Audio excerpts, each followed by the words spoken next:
Hai teens, dengan aku Taufika di sini.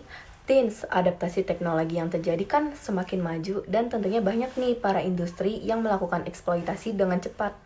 Terutama di saat pandemi COVID-19 yang mewabah di negara kita, membuat pemakaian teknologi gadget pun semakin marak dipakai oleh usia yang beragam. Selain mempermudah aktivitas, salah satu contoh negatif yang memiliki gadget yaitu kecanduan. Dan kali ini, aku bakal mau bahas tentang beradaptasi dengan gadget dan internet agar tidak kecanduan. Jadi, stay tune terus ya. Dunia yang kita tinggalin sekarang kan dunia yang syarat dengan perkembangan teknologi. Perkembangan gadget misalnya dari tahun ke tahun semakin bertambah. Hampir setiap hari kita mendengar banyak inovasi yang dilakukan untuk membuat orang semakin tertarik dan selalu berlomba-lomba untuk ikutan tren. Gadget udah jadi barang yang gak mengenal status dan usia dong pastinya. Bukan hanya usia tua, tapi sampai kepada anak-anak bahkan mulai usia batita. Kalau bagi aku sih sangat mempertimbangkan apa aku pantas menggunakan gadget yang dipunya atau enggak. Gadget gak melulu berdampak negatif kok, aku mungkin bakal membimbing diri sendiri dalam menggunakannya. Sebelumnya juga aku bakal ngasih tahu nih pemahaman efek negatif dan positif penggunaan gadget buat kalian. Aku bakal mulai dari dampak positif gadget. Itu yang pertama, ada sebagai wadah informasi. Informasi sangat mudah menyebar melalui situs jaringan sosial. Hanya dalam tempo beberapa menit setelah kejadian, kita udah bisa menikmati informasi tersebut. Yang kedua, gadget memiliki situs jaringan sosial yang membuat anak dan remaja lebih bersahabat. Perhatian juga, kita sebagai remaja juga pasti memiliki banyak teman baru yang didapat melalui game ataupun media sosial kan. Yang ketiga, dapat menyambung tali silaturahmi, memudahkan bagi orang yang memiliki sanak saudara yang jauh, seperti melalui chat, call, ataupun video call.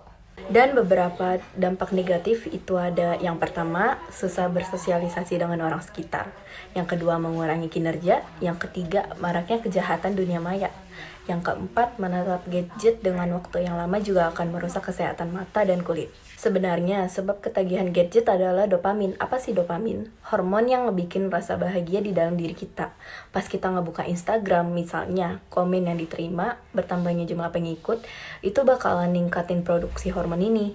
Sama halnya ketika kamu buka Facebook dan kayak nungguin banyak yang like di Facebook. Atau view dan subscriber di YouTube. Dan ketika kamu udah terpaku dengan hal itu, terus kamu ngebuka gadget kamu berulang kali, bukan? Hayo, aku semata-mata cuman buat ngeliat berapa jumlah like yang kamu dapetin. Sebab lain mengapa kamu ketagihan adalah notifikasi. Media sosial ataupun aplikasi-aplikasi lain hari ini udah jadi kayak semacam mesin penguras perhatian. Mereka semua berlomba-lomba untuk merebut emosi kita. Dan kita senang deh, apalagi banyak sekali remaja seusia kita yang sangat haus validasi dari publik, bukan? Sadar nggak pas kamu ngebuka sosmed nih ya, kamu nggak bakal nemuin titik akhir dari setiap postingan yang berseliweran. Kecuali koneksi mati ya. Itu tuh kayak fitur infinite scroll yang memungkinkan kamu untuk terus mengecek dan selalu penasaran sama apa yang ada di bawah. Lagi-lagi dengan memblokir aplikasi-aplikasi itu bukan jalan keluarnya. Justru hal itu cuma bakal nunjukin betapa pemblokir belum open-minded dan kurang bijak. Peran pengguna memang sangat diperlukan di sini dong. Bicara mengenal peran pengguna, banyak loh hal yang harus dilakukan para pengguna untuk beradaptasi dengan gadget dan internet.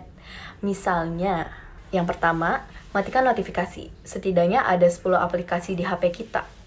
Sebagian aplikasi itu memberi notifikasi. Kadang ketika notifikasi masuk, HP kita jadi bunyi atau lampunya berkedip kan. Meskipun notifikasinya tidak penting, tapi tetap aja bikin kepo. Kalau udah kepo, jadi pengen meriksa. Akhirnya habis deh 1 jam di sosmed. Yang kedua, hapus aplikasi yang paling menguras waktu dan tidak berguna untuk kehidupan. Yang ketiga, mencari aktivitas baru. Mungkin semua aplikasi sosmed dan game udah kamu hapus. Terus gimana? Nah, terus ciptain kebiasaan baru yang produktif. Kalau kamu suka baca-baca status, alihkan kebiasaan itu jadi baca-baca buku. Atau kamu bisa gunakan waktu luang untuk berolahraga atau hobi yang lain. Mungkin menggambar, menulis, main musik. Nah, sepertinya penjelasan aku sejauh ini udah cukup bermanfaat buat kalian, bukan? Selepas dari itu semua, jika tidak bisa melakukan seperti yang aku saranin, coba deh kalian coba berpikir tentang masa depan kalian sendiri. Karena waktu yang dihabiskan di depan gadget kalian gak bakal pernah kembali lagi untuk selamanya. Sekian dulu ya dari aku. Bye teens!